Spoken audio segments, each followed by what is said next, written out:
Assalamualaikum warahmatullahi wabarakatuh. Perkenalkan, nama saya Merdia Jabiro dengan NIM 240101004. Baiklah, saya akan menjawab beberapa pertanyaan. Pertanyaan yang pertama, menjelaskan tentang pengertian kebutuhan dasar oksigen. Kebutuhan dasar oksigen adalah kebutuhan tubuh manusia untuk mendapatkan oksigen yang cukup agar proses metabolisme sel dapat berjalan dengan baik. Oksigen diperlukan untuk menghasilkan energi dari nutrisi melalui proses respirasi seluler. Jika tubuh kekurangan oksigen, organ-organ vital seperti otak, jantung, dan paru-paru tidak dapat berfungsi secara optimal, yang dapat menyebabkan kondisi serius seperti hipoksia, kekurangan oksigen, atau bahkan kegagalan organ. Memenuhi kebutuhan oksigen adalah bagian penting dari kesehatan dan biasanya terjadi melalui pernapasan yang normal dan sehat. Lanjut, pertanyaan nomor 2. Gejala yang muncul pada orang yang punya masalah kebutuhan oksigen.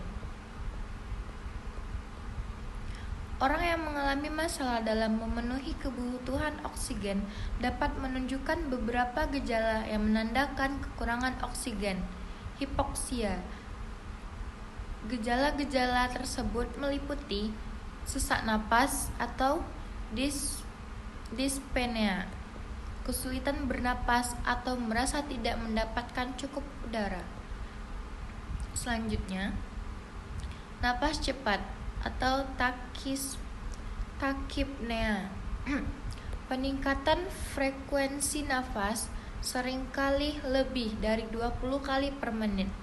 Perubahan warna kulit, bibir, atau kuku dapat berubah menjadi kebiruan. Sianosis akibat kurangnya oksigen dalam darah. Kelelahan ekstrim, merasa sangat lelah atau lemah tanpa aktivitas berat. Kebingungan atau disorientasi otak. Kekurangan oksigen dapat menyebabkan kebingungan, sulit berkonsentrasi, atau perubahan kesadaran. Pusing atau pingsan. Berkurangnya aliran oksigen ke otak dapat memicu rasa pusing atau bahkan hilang kesadaran. Detak jantung cepat, takikardia. Tubuh mencoba untuk memompa darah lebih cepat untuk mendistribusikan oksigen. Batuk atau menggi bisa terjadi terutama pada orang dengan kondisi paru-paru seperti asma atau penyakit paru obstruktif kronik atau PPOK. Nyeri di dada. Kurangnya oksigen ke jantung bisa menyebabkan nyeri dada, terutama pada mereka dengan kondisi jantung. Gejala-gejala ini bervariasi tergantung pada tingkat keparahan masalah oksigenasi dan kondisi kesehatan yang mendasari. Lanjut, pertanyaan nomor 3. Apa tindakan yang bisa perawat lakukan jika ada pasien yang punya keluhan sesak nafas, batuk berdahak kental yang susah dikeluarkan?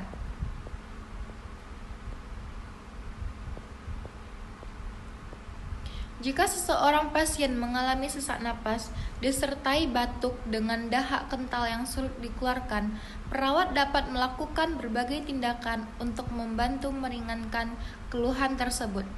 Berikut beberapa langkah yang dapat diambil. 1. Posisi yang tepat. Posisi dranasye postural. Posisikan pasien dalam posisi yang dapat membantu pengeluaran dahak, seperti posisi semi-flower atau high flower. Untuk memperbaiki pernafasan jika memungkinkan, lakukan postural drainage, yaitu teknik posisi tubuh tertentu untuk memudahkan pengeluaran dahak dari paru-paru. Yang kedua, berikan cairan yang cukup. Dorong pasien untuk minum cairan, terutama air putih, untuk membantu mengencerkan dahak. Peningkatan hidrasi bisa membuat lendir lebih mudah untuk dikeluarkan. Yang ketiga, lakukan teknik batuk efektif. Ajarkan pasien teknik batuk efektif untuk membantu mengeluarkan dahak. Instruksikan pasien untuk mengambil nafas dalam-dalam, kemudian batuk kuat beberapa kali dalam satu tarikan nafas. Hal ini dapat membantu mengeluarkan dahak yang kental. Yang keempat, pemberian terapi uap atau nebulizer. Nebulizer dapat diberikan dengan cairan bronkodilator atau mucolytic dengan diresepkan oleh dokter. Uap yang dihasilkan membantu melebarkan saluran napas serta mengencerkan dahak sehingga lebih mudah dikeluarkan.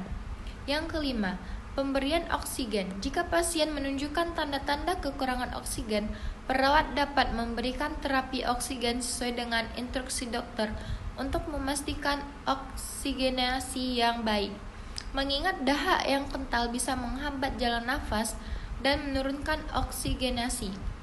Yang keenam, chest physiotherapy, fisioterapi dada. Lakukan perkusian dada atau vibrasi di area paru-paru untuk membantu memecah dan melonggarkan dahak yang kental sehingga lebih mudah dibatukkan atau dikeluarkan oleh pasien. Yang ketujuh, pemberian obat-obatan. Jika diresepkan oleh dokter, perawat dapat memberikan obat-obatan seperti ekspektoran atau mucolytic yang membantu mengencerkan dan mengeluarkan dahak.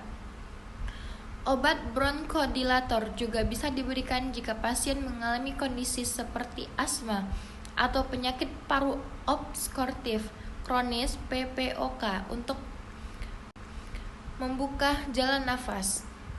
Yang kedelapan, monitor tanda vital. Pantau saluran oksigen, frekuensi nafas, dan tanda vital lainnya untuk mengetahui kondisi pasien secara berkala. Hal ini penting untuk mengevaluasi efektivitas intervensi dan mendeteksi bila ada perubahan kondisi. Yang kesembilan, lingkungan yang nyaman. Pastikan lingkungan pasien memiliki kelembaban udara yang baik. Udara yang terlalu kering dapat memburuk kekentalan dahak. Jika memungkinkan, gunakan humidifier untuk menjaga kelembapan udara. Yang ke-10, dukungan emosional dan edukasi. Bantu pasien tetap tenang karena kecemasan dapat memperburuk sesak nafas. Edukasi pasien tentang pentingnya hidrasi, teknik batuk efektif, serta aktivitas yang dapat membantu pengeluaran dahak secara maksimal. Dengan intervensi ini, perawat dapat membantu mengurangi ketidaknyamanan pasien akibat sesak napas dan dahak yang sulit dikeluarkan, serta mendukung proses penyembuhan yang lebih cepat. Sekian, terima kasih. Wassalamualaikum warahmatullahi wabarakatuh.